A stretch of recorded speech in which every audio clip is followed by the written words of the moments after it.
Political power was few in the 18th century for women until Dolley Madison stepped into the White House and became the mother of the nation as First Lady to the fourth President of the United States. Before Dolley Madison became the First Lady, she was born as Dolly Payne on May 20, 1768. She grew up as the oldest of 7 children in a Quaker community in New Garden, North Carolina. When she was 15, her family moved to Philadelphia. The Quaker community looked down upon mixing of genders, and because Dolly was beautiful, she gained a lot of attention.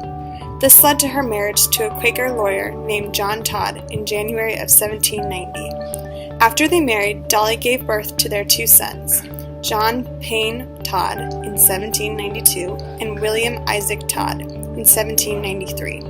Unfortunately, due to a yellow fever outbreak, both her husband and her youngest son died in 1793.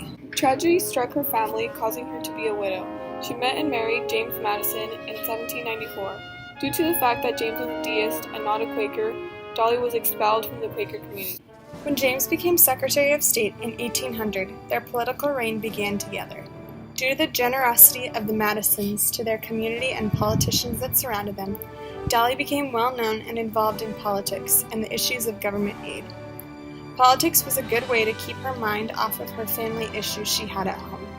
In the time span of 1804 to 1807, Dolly dealt with death, addiction, and medical issues in her family that left her with only 2 sisters, a brother, a son, and her husband.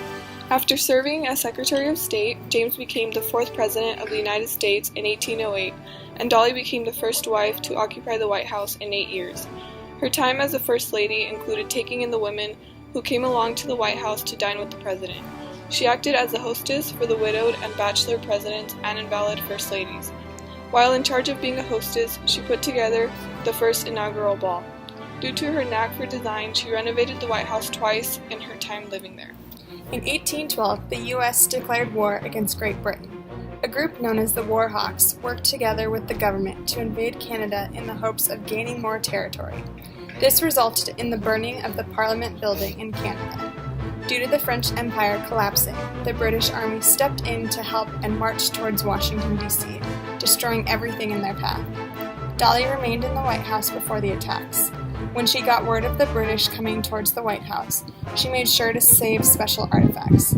We thank her now for her bravery of saving objects that link us to the past, especially the Declaration of Independence, a painting of George Washington, and James Madison's papers. After the 3-year war, the Treaty of Ghent was signed in 1815 to end the war. After serving their time in the White House, James and Dolly moved to Orange County, Virginia to settle down. Unfortunately, in June of 1836, James passed away. In the fall of 1837, Dolly moved back to Washington to help with Van Buren's presidency. She became a mentor and advisor and helped shape the role of the First Lady.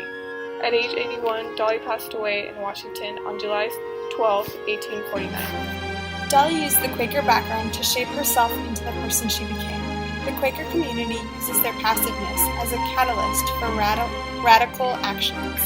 This must have been why she became so involved and active in the government. She was so influential and became the First Lady to accomplish so many things. She was the first woman of Quaker birth to become First Lady, the First Lady to stop a duel of mortal combat, the First Lady to send a message by telegraph, and the first woman to be assigned a seat of honor in the gallery of the House of Representatives. She is now known for her heroism during the War of 1812, a talented designer, and for creating a unique social space that brought enemies together due to her outgoing personality. As Henry Clay famously said, everybody loves Mrs. Madison. And then, of course, her equally famous response, that's because Mrs. Madison loves everybody.